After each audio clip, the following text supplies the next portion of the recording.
Hey everyone, here's a quick update on the Scow moth I'm building. Back into the garage with warm weather. See, I've modified the design slightly. I've added these I-beams here to stiffen up the deck. The reason for that is I couldn't exactly build the deck to plans. I couldn't find the proper weight Kevlar.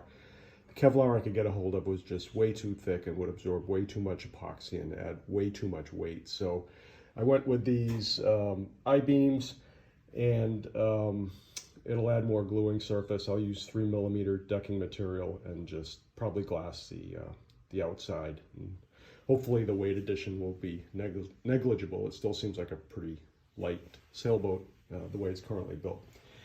Got drain plugs here on both sides of the transom per the plans, and I think I pointed out these before, but I have blocks of wood to accept the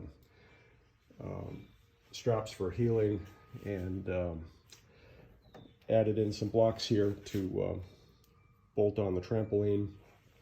I still have to shape them, but they're epoxied to the outside, fillets for strength, and then I'll take my plane and shape this down, and then use my router and round them over. They're made out of ash, and I'll pre-drill holes, fill with a cabosil, and then re-drill the holes to the proper size, and I'll hold the trampoline in place, and there's bracing on the inside here per the plans.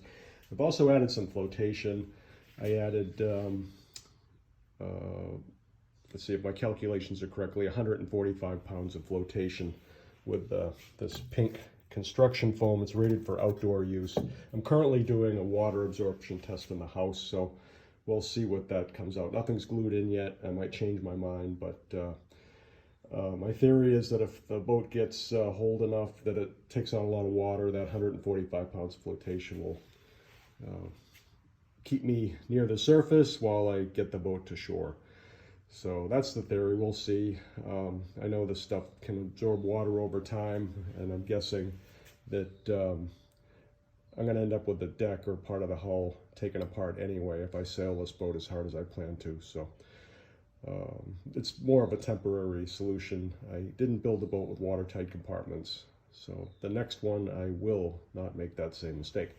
And I've got this chain plates for the stays bolted on. They're through bolted with nuts on the back side, and then here's a 4-stay chain plate. It's mounted with 3-inch screws into ash, all the way into ash, and bitted with 3M 52 million. So it's coming along. If the water absorption test goes okay with these pieces of pink foam, I'll glue them in Gorilla Glue so they just stay in place, and make sure they don't block any of the Limbra holes that I have in here for draining. They're above the level of the bottom of the boat. And then I'll glue on the deck, and then it's hardware time, or maybe sanding and then paint and then hardware time after that. So hope you enjoyed the update. Hope the next update will have some color and some hardware on the boat and just about ready to go. Thank you.